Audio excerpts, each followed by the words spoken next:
Hey guys and girls, let's find out more about collective nouns.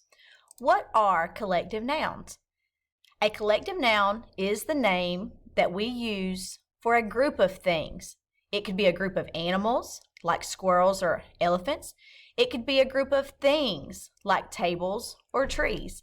It could even be a group of people, like a team of football players or an audience of spectators who are watching a show.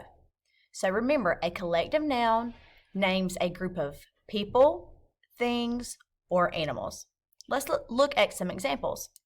If you have just one, we say lion. That's a noun. But if you have a group of lions, that is a pride. The collective noun is pride. One is a goose. But if you have a group of geese, we call that a flock. Flock is the collective noun.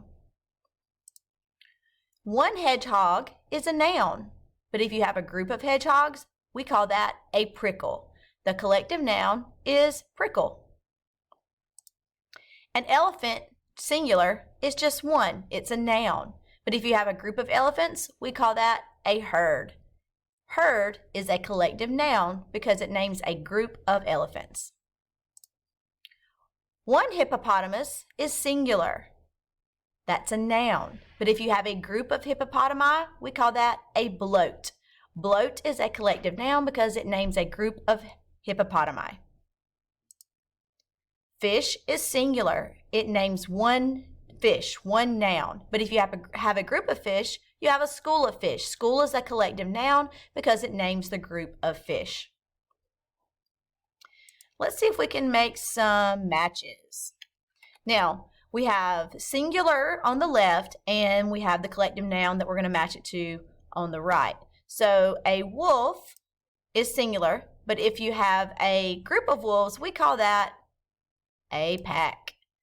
If you have one whale, that's just singular whale. That's a noun, but if you have a group of whales, we call that a pod.